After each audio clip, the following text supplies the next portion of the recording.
Hello guys, myself Rishi Jain. I hope all of you are doing very well. Now in continuity with the previous topic related to the numerical problem of vectors. तो हमारे पास जो next problem है related to the vectors numerical वो क्या है? Find the unit vector which is parallel to the resultant of these two vectors. आपके पास दो vector given है, आपने क्या करना है उसके रिजल्टेंट के एक पैरेलल वेक्टर फाइंड आउट करना है। रिजल्टेंट के पैरेलल कौन सा वेक्टर फाइंड आउट करना है, उसका यूनिट वेक्टर। अब देखिए आपके पास क्या है स्टूडेंट, जैसे मान लीजिए मेरे पास ए वेक्टर गिवन है 2i cap plus 3j cap plus 4k cap और बी वेक्टर मेरे पास गिवन है 3i cap minus 5j cap plus k cap. Clear? तो इन दोनों का रिजल्टेंट आपके पास क्या होगा, बाय द ट्रायंगल लॉ क्या होता है, आर वेक्टर इक्वल टू क्या होगा, ए वेक्टर प्लस बी वेक्टर।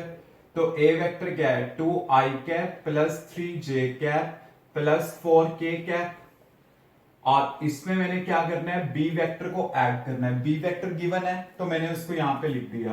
तो क्या आएगा 3i cap minus 5j cap plus k cap, मेरे पास ये आ गया। अब मैं जब इनकी एडिशन करता हूं तो क्या आएगा 5i कैप, इसमें इसको किया तो क्या आएगा माइनस 2j कैप, इसमें इसको किया तो क्या आएगा 5k कैप। क्लियर है ये? अब देखिए क्या करना है, ये जो मेरे पास रिजल्टेंट वेक्टर आया है इसका मैं यूनिट वेक्टर निकालूंगा, क्योंकि आपको by the definition of the unit vector पता है। जैसे आर वेक्टर का मैंने यूनिट वेक्टर लिखा तो आपके पास ये होगा ना, इसका मतलब क्या है कि जो डायरेक्शन आपके पास आर वेक्टर की होगी वही डायरेक्शन किसकी होगी, आर कैप की होगी। तो मैं ये कह सकता हूं कि ये जो यूनिट वेक्टर है रिजल्टेंट का वो क्या है, इसके पैरेलल है। तो मतलब आर वेक्टर तो आ चुका है तो इसका यूनिट वेक्टर निकाल देता हूं। यूनिट वेक्टर क्या होता है, R cap equal to R vector divide by its magnitude. Clear? अब देखिए आर वेक्टर आपके पास कितना है 5i cap minus 2j cap plus 5k cap और divide by its magnitude. Magnitude कैसे होगा 5 स्क्वायर प्लस माइनस 2 का स्क्वायर प्लस 5 का स्क्वायर, ये आपके पास होगा। तो यहां पे क्या आ जाएगा 5i cap minus 2j cap plus 5k cap and divide by क्या होगा under the root 25 plus 4 plus 25। 5 का स्क्वायर 25 माइनस 2 का स्क्वायर 4 और 5 का स्क्वायर क्या होगा 25। तो इसको कैलकुलेट करके क्या आएगा 5i cap minus 2j cap plus 5k cap divide by क्या आएगा रूट 54। तो ये हमारे पास इसका आंसर आ जाएगा। तो बेसिकली आपके पास है क्या, यहाँ पे ए वेक्टर बी वेक्टर था, आर वेक्टर निकाला, उसका यूनिट वेक्टर निकाल दिया, वही यूनिट वेक्टर जो क्या होगा इसके रिजल्टेंट के पैरेलल होगा। Clear? Any doubt? Now student next question is find the unit vector which is perpendicular to both. A vector आपको गिवन है, बी वेक्टर आपको गिवन है, आपने एक ऐसा वेक्टर फाइंड आउट करना है वो भी यूनिट वेक्टर जो इन दोनों वेक्टर्स के क्या हो परपेंडिकुलर। स्टूडेंट जो अगर आपके पास दो वेक्टर गिवन हो, आपने उसके परपेंडिकुलर वेक्टर फाइंड आउट करना हो, then you have to find out the cross product. आप क्रॉस प्रोडक्ट निकालिए। क्रॉस प्रोडक्ट क्यों होता है, क्योंकि उससे जो वेक्टर आता है ना वो एक ऐसा वेक्टर होता है जो दोनों वेक्टर्स के परपेंडिकुलर होता है। क्योंकि आपने स्टेटमेंट पढ़ी है, अगर इस प्लेन में ए वेक्टर बी वेक्टर ऐसे लाई कर रहा है तो A cross B by the right hand thumb rule A cross B का डायरेक्शन क्या होगा, उसके परपेंडिकुलर होगा। क्लियर? तो हमने यहां पे क्या करना है, ए वेक्टर आपके पास गिवन है 2i cap plus j cap plus k cap, B vector आपके पास गिवन है i cap minus j cap plus 2k cap. अब मैं क्या फाइंड आउट करूंगा, a cross b। a cross b कैसे फाइंड आउट होगा, i cap j cap k cap.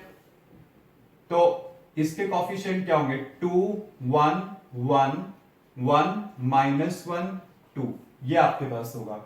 मतलब इसके कॉफिशिएंट मैंने लिख दिए 2 1 1 1 माइनस 1 2, ये आपके पास है। अब क्रॉस प्रोडक्ट में फाइंड आउट कर लेता हूं आई कैप। आई कैप के कॉरेस्पॉन्डिंग क्या होगा, इसको मैं छिपा लूंगा।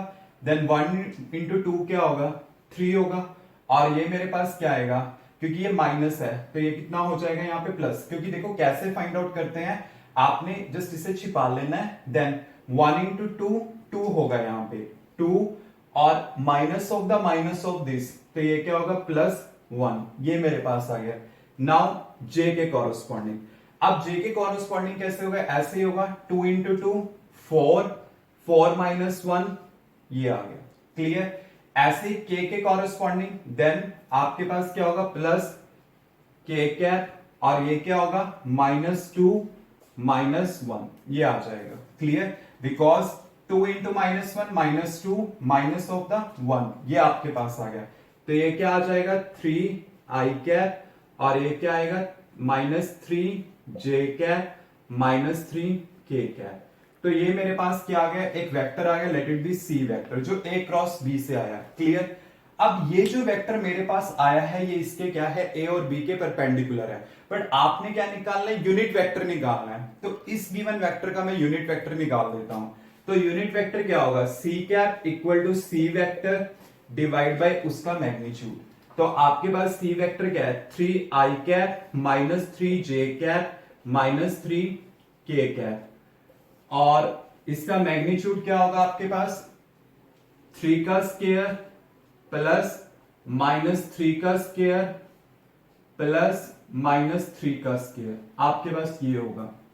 आप देखिए इसे सॉल्व करके क्या आएगा, 3 आई कैप -3 जे कैप -3 के कैप, तो डिवाइड बाय क्या होगा under the root 9 plus 9 plus 9, ये आपके पास आ जाएगा।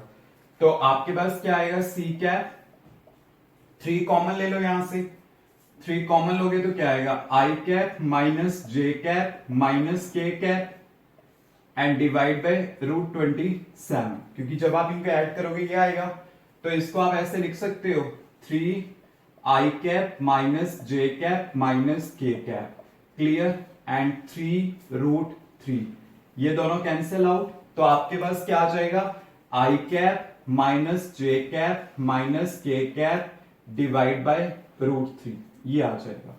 तो मतलब ये जो सी कैप आया है आपको पता है कि इसके पैरेलल ही है, तो इसका मतलब क्या होता है कि आपने एक यूनिट वेक्टर फाइंड आउट कर दिया जो क्या है ए और बी के परपेंडिकुलर है, क्योंकि अगर सी वेक्टर मेरे पास ए और बी के परपेंडिकुलर है तो सी कैप भी तो उसके परपेंडिकुलर हुआ ना, क्योंकि सी कैप क्या है, इसके क्या है पैरेलल है, तो ऑटोमेटिकली वो परपेंडिकुलर हुआ।